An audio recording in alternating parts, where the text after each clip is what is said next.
Well, hello everybody, and good morning to our friends in the West Coast, and good afternoon to our friends on the East Coast. This is Larry Shavaro from First Associates, and welcome to our 11th webinar in our Successful Alternative Lending Strategy webinar series. We're really excited today to have Brian Korn and Jill Gotti on the phone here from Cross River Bank, and Brian from Manat, Phelps and Phillips, who are going to give us a look back on a webinar we did with them in 2016 and a look ahead on some of the regulatory issues and working with originating banks' best practices and this evolving regulatory environment for today. A couple housekeeping issues. All of our previous webinars are online at the First Associates website and our YouTube link as well. And special thanks this morning to Rose Waldy at First Associates, who puts these webinars together for us, and for Brian and Jill for taking their time to share their thoughts on the industry. Next slide, please.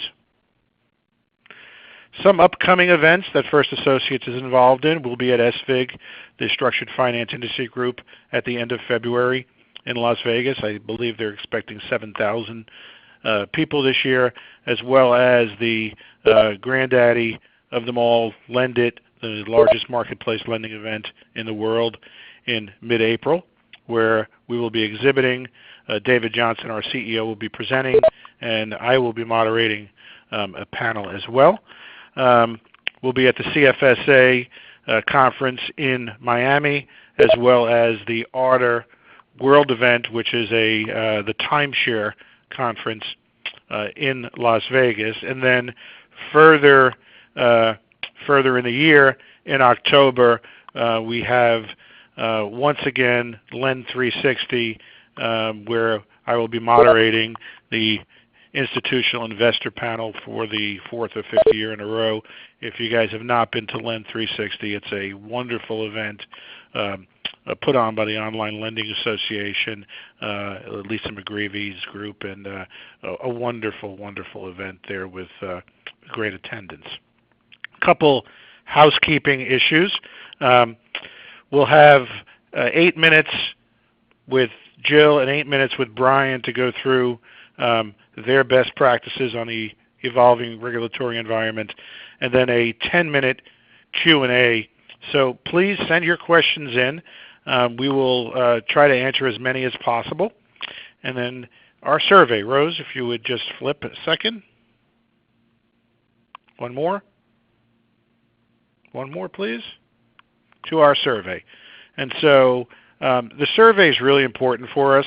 If you would take a minute to go through the survey, it has enabled us to change up our structure of the webinar based upon the feedback that you gave. And so, Rose, if you go back 2 quick slides, I wanted to make sure we talked about the survey. And so in 2017, First Associates had a tremendous year once again. We were the only non-mortgage servicer in the U.S. to receive a servicer rating. We've earned Morningstar's top ranking, as well as receiving Lend It Top Service Provider of the Year award for... Larry, good morning. This is Rose. I just want to interrupt you for a minute. I've got one comment that there's an issue with the audio. I'm wondering if it's just that one guest or if anyone else has an issue. So if you can hear me, if you could send a quick comment to let me know that you are listening.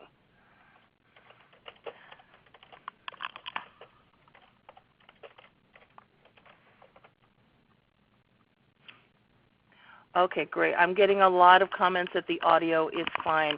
So I will contact that one person. Sorry for the interruption, Larry. No worries. Okay, all good. And so, yes, we won the Lend It Top Service Provider of the Year award, which was a very prestigious award, actually presented to us by Jill from Cross River that evening. So thank you, Jill. First Associates also received our FCA servicing license for the UK, and so we can service loans in the UK, and we are today, as well as integrating our artificial intelligence over the entire call center. And in our latest news, we opened up a new 1,000-seat call center in Baja, which is 30 minutes away from our San Diego location, where now not only do we provide primary servicing there as well as San Diego, but in addition, we're providing call center support services for many of our clients, whether it's collections or customer service or parts of our primary servicing. Next slide, please. Thank you to our clients.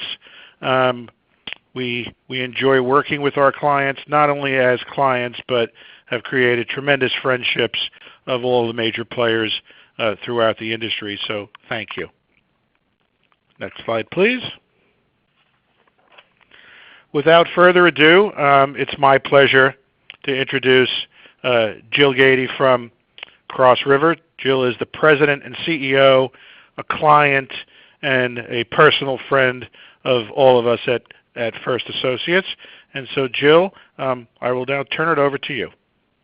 Thank you, Larry, and thank you for inviting us again for this, what I think is a very important webinar in general, to educate the industry as a whole and share our views, and particularly hear the views of the people that are listening to the webinars and watching. So next slide, Rose, please. So thank you. So Cross River Bank is a tech-enabled, high-growth financial services provider, and that means that we take our role as a bank and as a regulated institution extremely seriously, and in enabling some of the innovators, both on the marketplace lending industry as well as the payment industry, to gain access, whether it's to payment rails or to a regulatory framework that enables them to continue to innovate and at the same time responsibly provide services to consumers. As we all know, both the credit crisis as well as the de-risking phenomenon for the past 10 years have largely contributed to a slew of innovators to answer to consumer and customer aspirations. So what we're trying to do at Cross River is really to basically put the fin into the tech. And that means that we're trying to bring financial solutions to the folks that are providing the technology solutions to the consumers, so that they're just better served. So our mission, this is really our mission statement that has been crafted very carefully, is to enable our clients to deliver responsible financial solutions that empower consumers anytime and everywhere. So our value prop, top right of the slide, we strive to leverage our platform of innovative technology, robust compliance, and seasoned leadership. And all this contributes to developing a platform that we call Banking Untangled. And that means that we really are at the center, at the epicenter, should I say, of a constellation of financial services that are being provided by various actors that are not necessarily banks, but they could be banks. And what we are trying to provide is a trust, security, and peace of mind, and the legacy of centuries of banking, and combining it with what we call cutting-edge technology. That means that the technology solutions that we're providing to enable us to better serve our clients, they're proprietary, they're developed in-house. We don't outsource anything, and this is really something that we believe is key to us in order to better serve our clients. Just a couple of numbers before we turn on to the next slide. We're New Jersey chartered bank. FDIC the FDIC is our prudential regulator. We're based in Fort Lee, New Jersey, but our footprint naturally is national, particularly on the marketplace lending side as well as the payment side. We currently are standing at about 185 employees, actually. Capital, we passed $100 million of capital sometime in 2017. We're standing at around 110. Total assets at about $1.4 billion at the turn of the year. Total deposit base at $1.2 billion, and we passed the total origination since our inception of our NPL program in excess of $10 billion, and that dates back a couple of months, actually. So we're approaching the $12 billion mark at this stage. Next slide, please.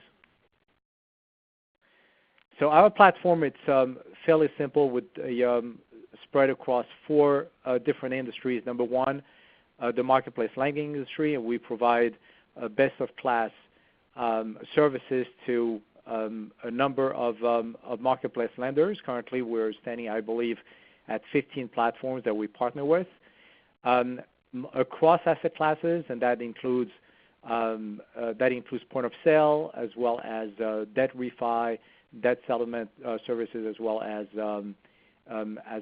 home improvement. Our key attributes, naturally, API connectivity, retained program. That's really one of the key elements of our key differentiator, I would say, or competitive advantage, the fact that we're putting our balance sheet at the service of our partners. And we do impose loan retention both at the partner level as well as ourselves.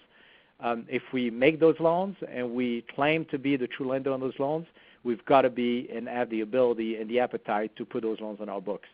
Compliance, we're going to get back to that in a minute. We provide solutions for loan stacking, or rather to prevent loan stacking, and then program structures of various sizes and shapes. The second element is bank as a service, which is getting transformed into what I call bank as a platform. And this is really the slew of banking services that we provide via API to enable our clients to get access to payment rails in a cost-effective and very efficient manner.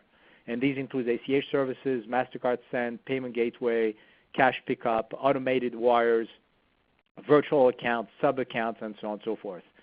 The third bucket is capital markets. We do provide balance sheet optimization to our partner securitization. So basically, we would like to play a role on both ends of the loan life cycle, at the origination level, and also we participate in the securitization market. We find the liquidity channels for our partners so that they have a more robust origination platform on their end, and they have the peace of mind to be able to just focus on origination and let us handle a lot of the rest.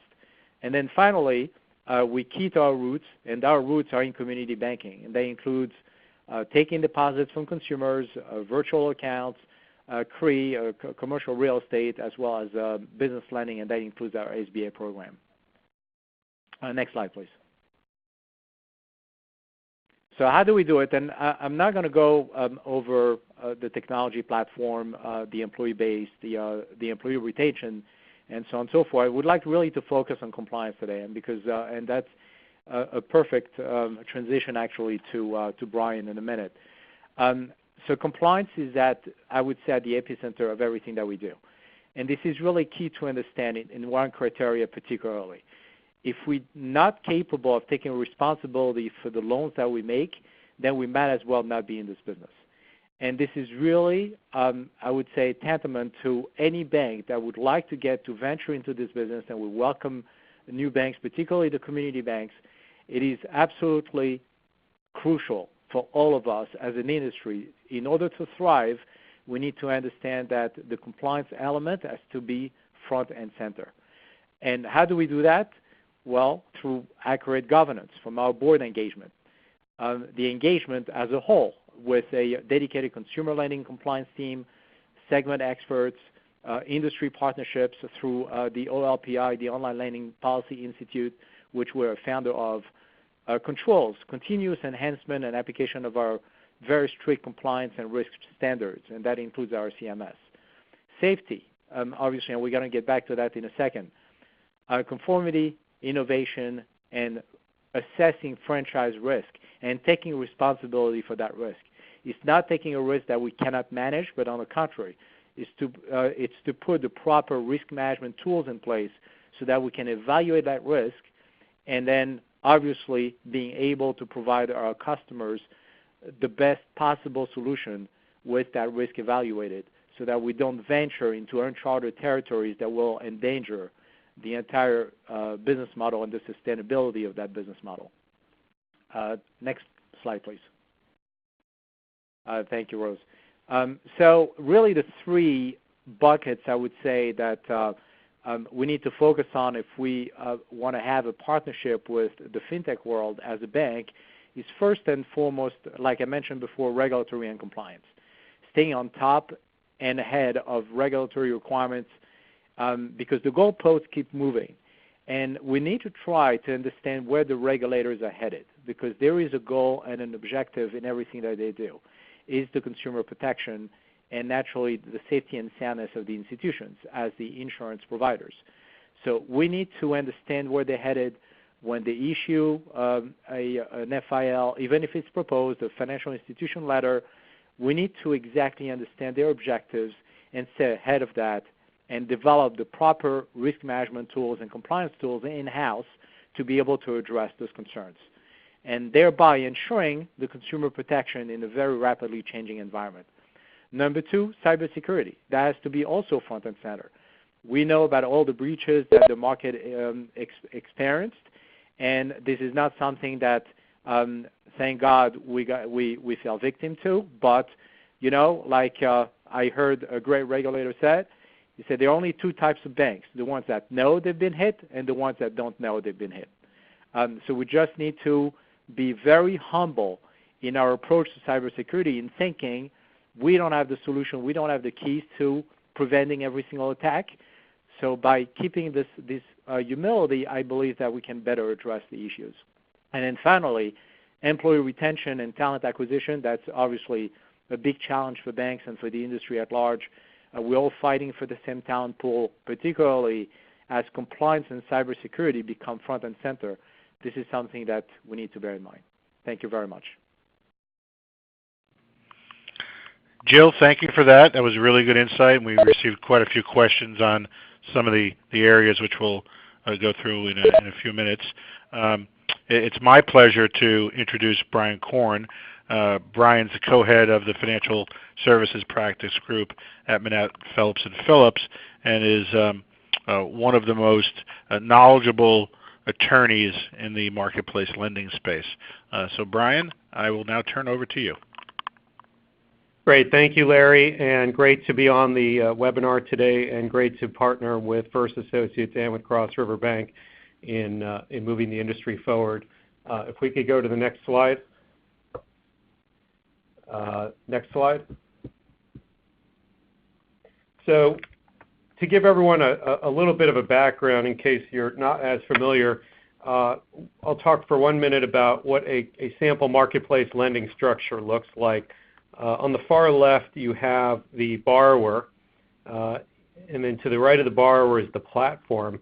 Generally, the platform is responsible for marketing, origination, licensing, loan custody, and servicing, and it makes its loans through a funding bank, which sits on top of both of them. So banks like Cross River Bank, and we'll talk a little bit about why you would use a funding bank.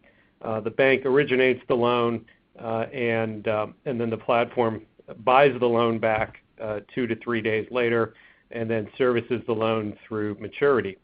The loan then takes three notable paths. One is it can be sent to a special purpose vehicle where investors can invest in whole loans or parts of loans. Two is that the platform has a fund, and the fund purchases the loans from the platform, and it has a group of investors that have a shared risk element with respect to the pool of loans that are purchased.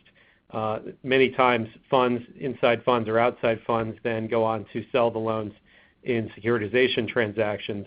And finally, you could have a sidecar and one-off investors who buy either whole loans or loan participation interests. So this is the basic structure that most platforms use. If we go to the next slide, please. The regulatory environment for marketplace lending is really evolved and changing from the earliest days, but two basic premises that exist in this country are that you don't need to be a bank to lend money, and two, that the rules are different based on where you're located and who your borrower is.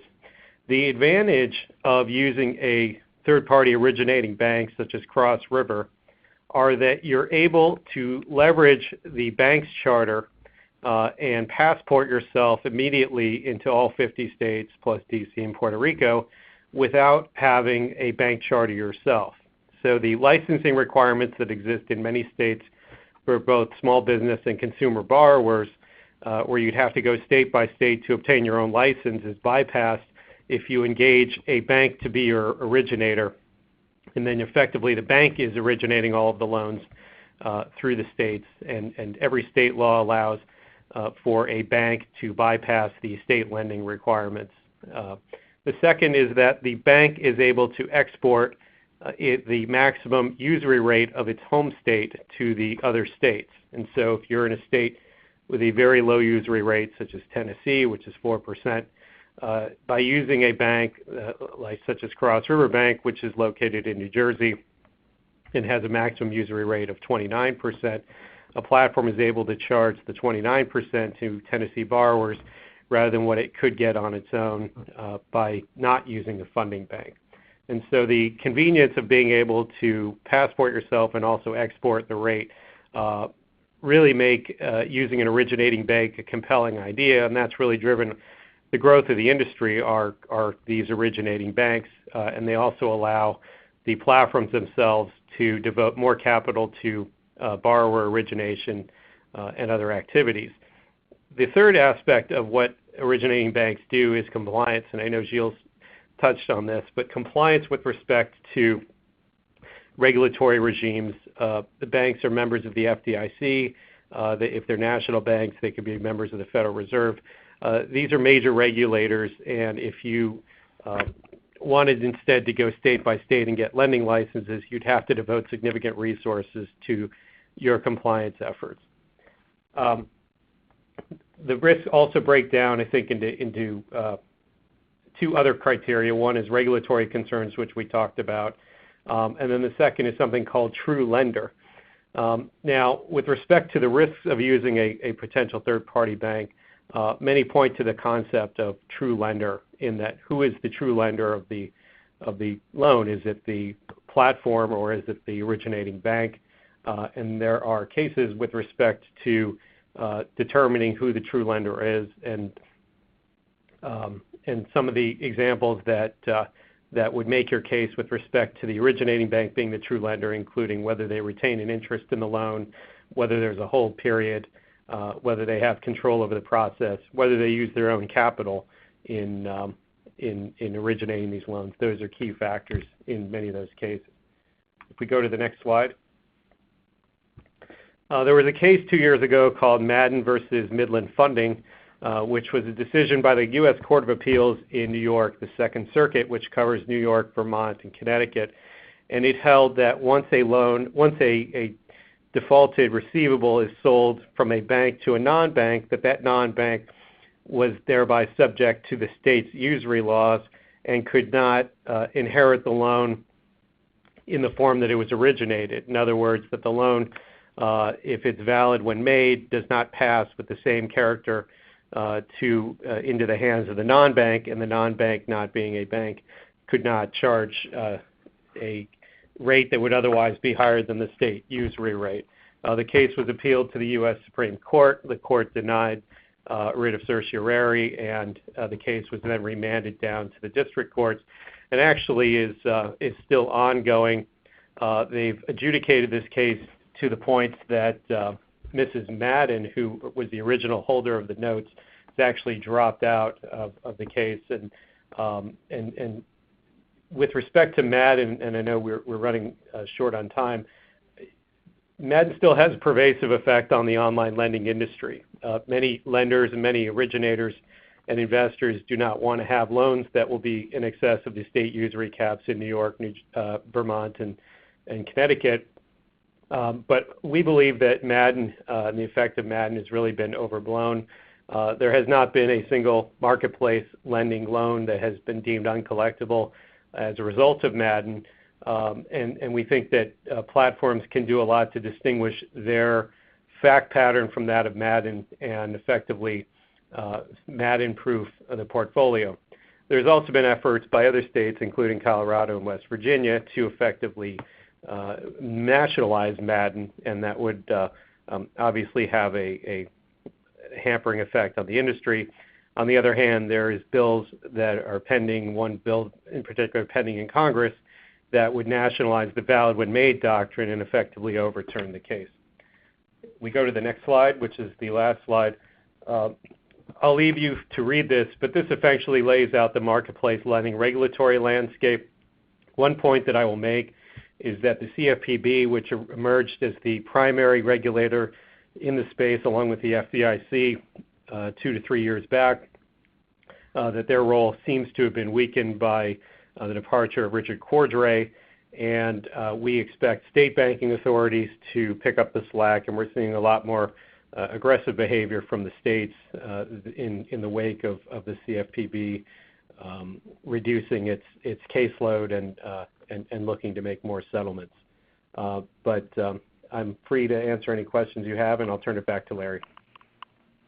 Thanks, Brian. And that actually was the first question that came through on your piece there today in regards to, since, what do you expect on the CFPB under Mulvaney, right? And it looks like the states, as you mentioned, are filling some of the gaps. Would you like to opine a little bit more on that piece? Yeah, so Richard Cordray, who was appointed by Barack Obama and had a term that expired this July, decided to leave the post early and turned the acting director title over to his deputy, Leandra English. President Trump, less than a day after that took place, appointed Mick Mulvaney, who is still is the head of the OMB, to be chair of the CFPB. And English effectively sued Trump for violating Dodd-Frank and the succession rules of Dodd-Frank. The Court of Appeals in D.C. came back recently and sided with the president, stating that the Federal Vacancies Act does allow the president to fill in vacancies in this type of circumstance, and that there's no special instructions in Dodd-Frank with respect to the acting director role. And in hindsight, maybe that was a drafting glitch in Dodd-Frank. And obviously the president has the right to appoint a permanent director with the advice and consent of the Senate.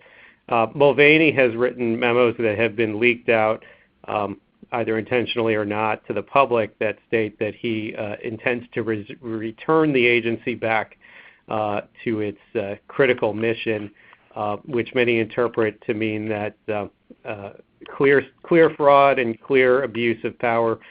They are prosecuting. They are going after that. They are not looking for reasons to sue people or to bring actions. And I think that the states see that as a call to arms, and we've seen several states bolster their enforcement capabilities and their rhetoric, at least, that they are going to be looking to bring more cases to police fraud. But I think, depending on how you look at it, it could be a great opportunity for this industry in that the regulator is there but somewhat relaxed, or it could be one in which instead of a single regulator that and have a relationship with, you have other regulators that emerge from time to time that promote their state laws and their licensing schemes. We've seen noise from Vermont, from Nebraska, from Colorado, as I mentioned, and other states that could be troublesome. Great. Thank you for that. Here's a two-part question for Jill. First part is, Jill, in this increasing regulatory environment, you mentioned you work with many originators. What keeps you up at night? The regulatory framework moving the goalpost, as well as not understanding clearly the objectives of the regulators. For example, model risk management. Even though some of those loans that we originate are originated by a platform that developed their own model, we need to master that model. We need to understand what's in there. We need to validate, not only from a fair lending standpoint, but as well as from a credit standpoint. There are certain representations that are made. We need to stand behind those representations. So suddenly, after the publication of Phil 22, the bank saw itself being responsible for those models. That is something that is new. That is a new talent that we need to acquire, a new policy that needs to be designed, new controls that need to be put in place, and risk management tools. So that's a classic example, I would say, and there are countless others. So that really keeps us at night. Obviously, the second one, which was the second element on my slide, is the cybersecurity threat. Obviously, there is a computing power that is ever increasing, particularly with the advent of quantum computing. So this is really something that we need to stay front and center, to stay ahead and knowledgeable enough, both internally and externally, to equip ourselves with the right tools and the right expertise. Great. The second question I have here, Gilles, for you is, what message do you have for new originators who seek out Cross River Bank to work with for a charter? So I think number one is be prepared to embrace and buy in probably the most comprehensive regulatory regime, not only because you're dealing with a bank, but also because the nature of the business is such that the regulatory agencies are imposing on the bank a tremendous amount of controls and monitoring. So it's just be prepared, and that means have the adequate staffing. I mean, that's really key. Both the subject matter expertise as well as the sheer number of people working on monitoring and control of those transactions. Ultimately, just bear in mind, the consumer needs to be protected. And that includes also a compliance management system that is adequate, complaints management, vendor management. So all these tools need to be in place before, because these are questions we can ask. So this is really the key message I would have to all the partners, the potential partners out there. Great. Thank you for that. Brian, here's a question for you, and then after this I have one more for both of you real quick to wrap up. It looks like there's been some consolidation in the second half of 2017. A few have gone out of business. A few were sold, meaning platforms. What do you see in regards to consolidation for 2018? I think that the major banks are looking to acquire not necessarily scale, but software and code and other IP assets of the platforms. We've seen several banks that seem like they're on a little bit of a shopping spree. If last year was the year of the bank partnership, I think this could be the year of consolidation. We are seeing the platforms that do go out of business or get acqui-hired, where effectively the business shuts down, but the employees are retained and become a lending unit of a bank.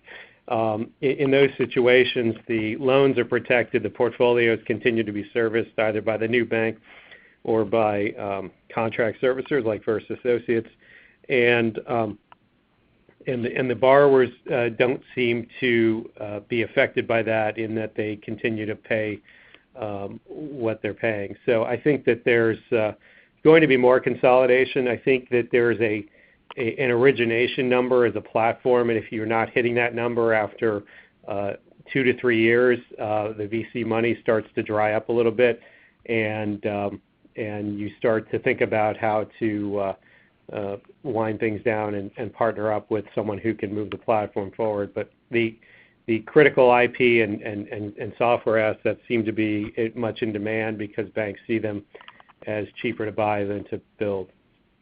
Great. Thank you for that. And so I host many webinars, panels at conferences and such, and I always have the same question as we wrap, and I think it's always an interesting question to hear from the panelists and from our folks on the webinars. And so and this is for Brian and Gilles, in 2018, in one word, do you see marketplace lending space up, down, or about the same? Gilles? Up. Brian? Unequivocally.